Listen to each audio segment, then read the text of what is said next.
Great. So now we're going to look at BCG's strategic environments matrix, also known as BCG's matrix 2. Now, whereas the industry life cycle, Arthur D. Little's industry life cycle, looked at how kind of industry structure would change over time, here we're looking at how, when you look at a certain industry structural style, once you've picked that moment in time, what kind of competitive advantage would you enjoy, and how important would differentiation be? So, let's draw it out for a second. So we've got scope of differentiation.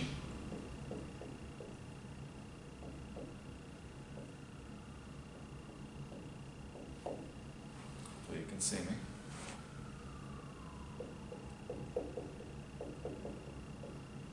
Okay? And then you've got size of potential competitive advantage.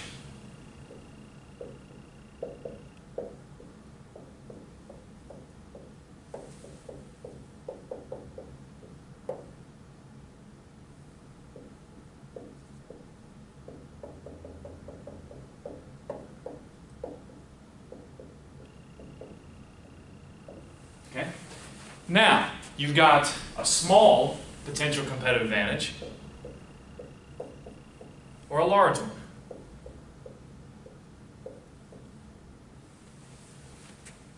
You've got many opportunities for differentiation, and you've got few. Okay? Then here you've got what we call fragmented industries.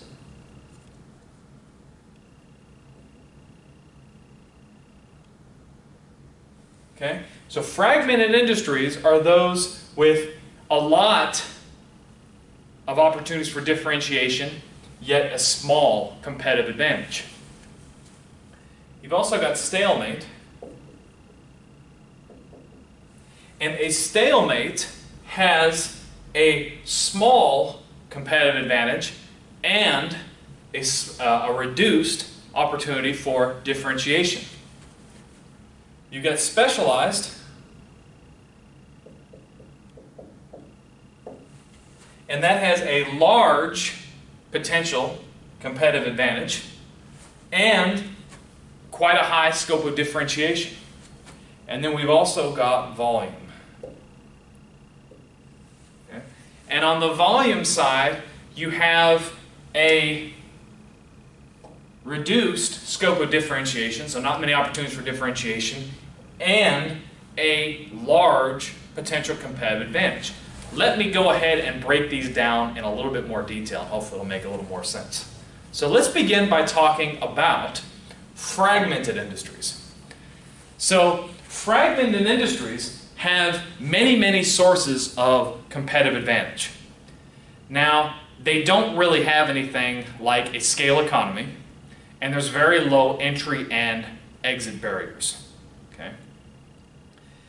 There are a continuously changing, flowing, and moving competitive position and key success factor, and creativity, fast turnaround, and flexibility are essential for their survival. Now, success has no correlation to the size of the firm itself.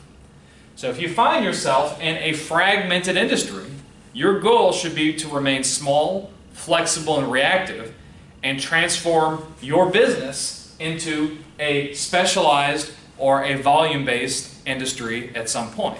Now, some of you may be thinking, what kinds of industries are fragmented? I typically think of those kinds of industries are as ones that are dependent on access-based positioning, right? Particularly in terms of geography. Think of house building, jewelry retailing, apparel, sawmills,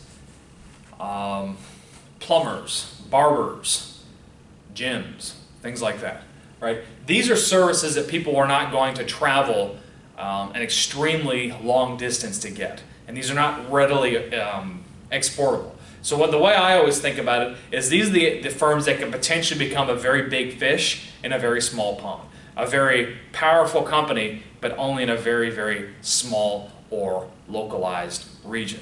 So you can be, for example, a barber right? You can have some sort of a great scope of differentiation, like here in Los Angeles. I don't know, maybe you go to the barber shop and they can do certain hairstyles or something like that. So huge room for differentiation, right?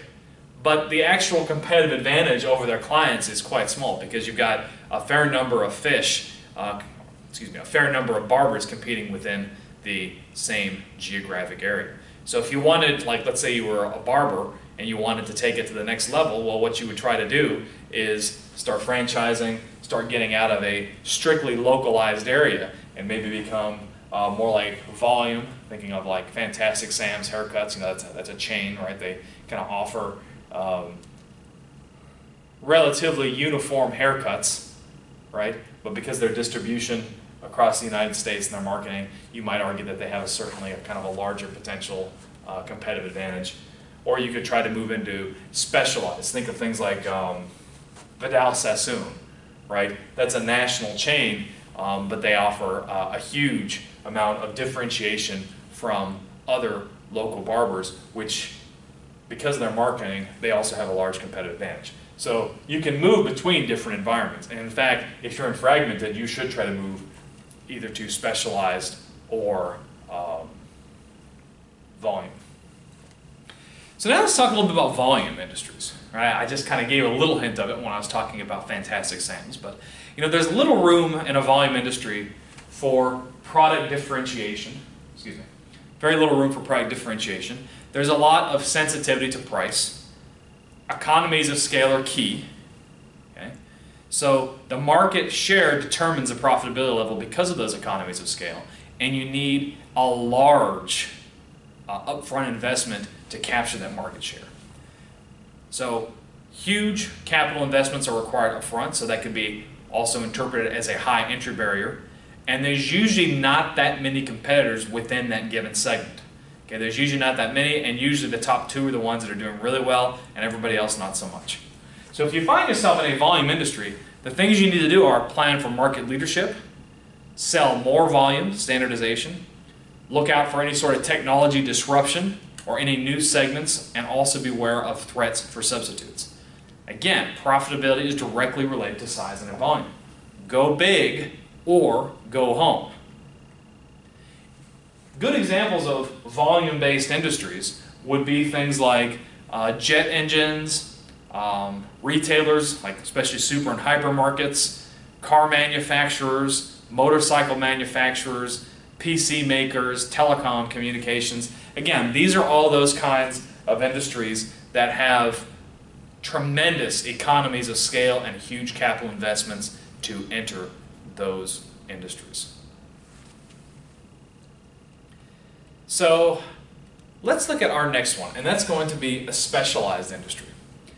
Now, specialized industries have a lot of opportunity for differentiation. They can address a wide variety of customer needs, and they use different technologies. Now, they would have certain costs germane to each industry. Think of things like research and development, innovation, branding, product design. So it's not so much that you have to worry about economies of scale like you do in volume, but you have to worry about economies of experience. Okay? So the learning curve is also going to be very, very important. The profitability is usually much higher in a specialized than it is in a volume. You still need to have market or segment leadership, though.